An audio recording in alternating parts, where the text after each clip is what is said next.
One of the important things about photography is to get up early, get the good light. Very early morning now on Aberdeen Promenade. The light is absolutely perfect. Lots of activity, as you can see, out there in the harbour. But Nick, he's still asleep. We're photographing Hong Kong's old fishing harbour and climbing Victoria Peak for an epic sunset. We're going head to head in a drone and phone snap scrap.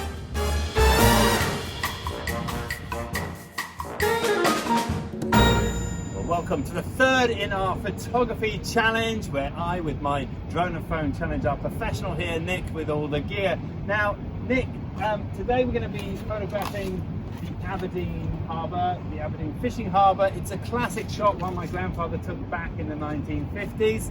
And then we'll be going up the peak, another iconic image from Hong Kong. You're new to Hong Kong. I hope you're going to get two great pictures. Can't wait, really looking forward to it. We've got a beautiful day. Let's get going. Let's do it. The cameras on drones and smartphones have rapidly improved over the last 10 years, but are they good enough to compete with a professional DSLR? In this series we're putting them to the test in a slew of challenges around the Greater Bay Area. Nick is in Asia for the first time and has just 5 days to capture as many great pictures as he can. In this episode I start at dawn, taking a ferry into the harbour at sunrise and then hiking along the promenade to catch the early shoppers. Nick started a little later in the main fish market, but was soon told, Having taken a few pictures in there, we were quickly thrown out. So he moved into the harbour, boarding a sampan to the Jumbo floating restaurant. After scouting the area, he returned to the main fish market, this time undercover. I tried taking a few pictures just using my camera at my hip, which isn't a very good thing to do, but we'll see what comes out. I just would love a decent picture from inside the market. After lunch, we slowly made our way over to Central and up to the Peak Tram. As we climbed the hill, so the city began to open up in the soft afternoon light. It looked like we had timed it perfectly until we started a stroll along Lagarde Road. Well, we're up here on the peak, but not so lucky, eh, Nick? Well, it's been sunny all day, and then yeah, it's not looking so good now. Clouding over, but you never know, it might break just in time, and not good for me because the phone is not very good, or the drone, at night time. So Nick, advantage Nick. As the light faded, our luck changed. The clouds began to break and turn purple as the sun dipped behind the city. After an hour of shooting, we returned back to the tram and down to Central. Well, back off the peak, Nick. How was that for you? It was fantastic, exactly what I hoped. I think it may have been photographed before though. It has been photographed many times. Let's get back to the edit room and see what we got.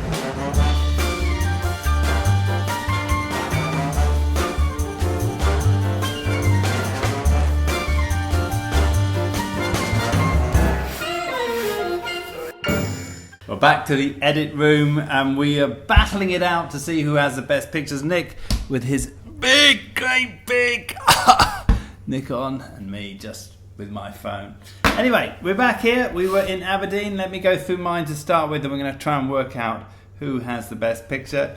I was up early while Nick was having a bit of a snooze. Got the early morning light. Early bird catches the fish. Is that right? Something like Early that. fish It'll catches do. the bird. We'll go with that. One of the others. I was able to get the drone up at last. It's fixed. It's working again now, and we got some nice drone shots. I got some very nice drone shots. This is the very famous Jumbo restaurant and a couple of sampans going past.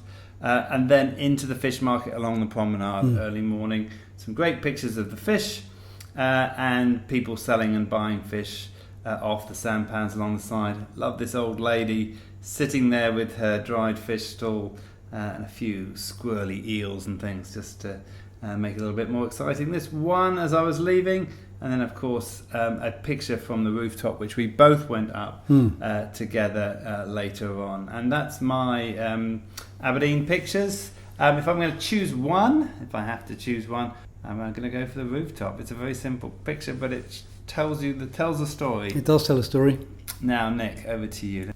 Now, this fella, I have to say, coming from coming from the UK, first time to Hong Kong, I had a vision of the sort of picture I wanted to take, and this was the sort of thing I wanted.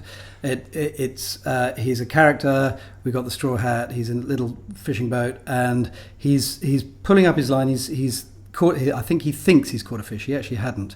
But I really like that picture. The determination on his face as he's trying to a bit of action there. Pull the fish in. This was in the fish market. It's a driver waiting to pick up the fish, and I just snapped that because I thought it was a novel picture. Yeah, a bit funny. We were up on the roof, looking straight down. You got some drone equivalents here. Yeah. Yeah, drone equivalents using the big old lens, just cropping straight down onto the boats, and I'd love to have got squarer on them and look straight down, but have to do with that. And the same actually with these bigger ships rather than the little fishing boats. Again, it's just an interesting pattern. I think the colours and the vibrance of the picture, what is quite an industrial scene. And the same again with this one. I deliberately kept some water in that one just in case it did look like a factory. I needed some perspective there to show that it is actually in the sea. Looking at the fishing boats, yeah. And that's me done. Okay, which is going to be your pick? If you had to pick one? Well, as I say, I came here with an idea of what I wanted, and it's that first one actually, the fisherman.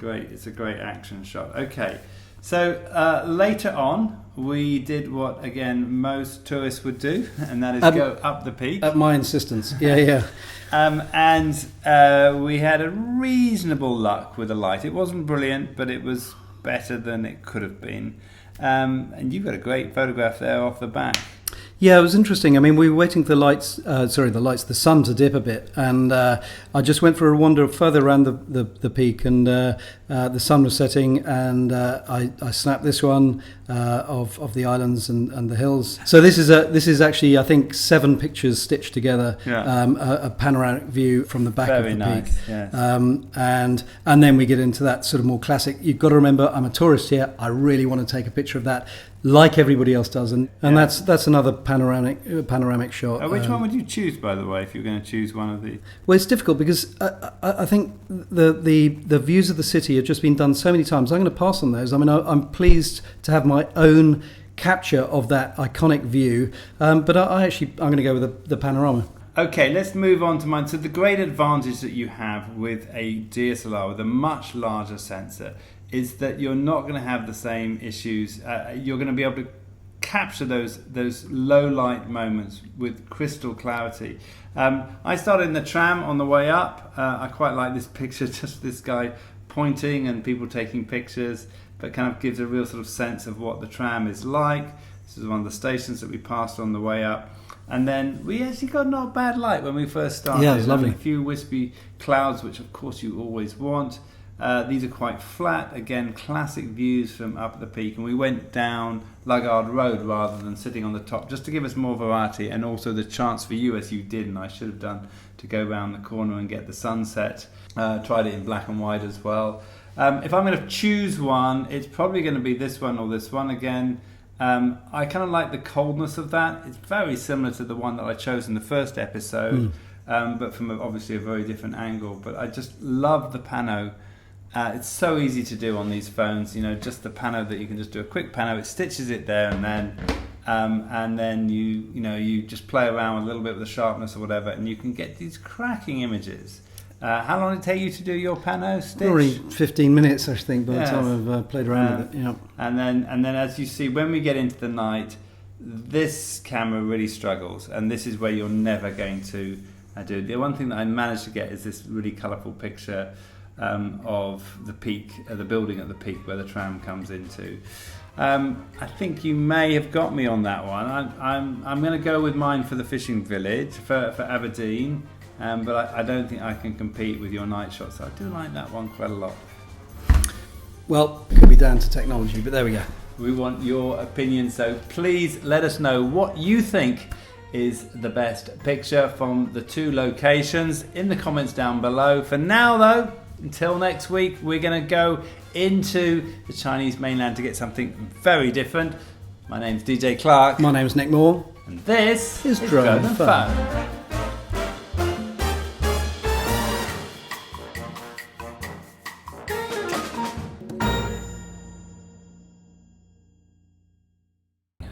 And this is drone and drone. No. Oh, no. Okay. And this is phone. What is it? Phone. Drone and phone. Okay. This is drone and phone and yeah. And this is drone and phone.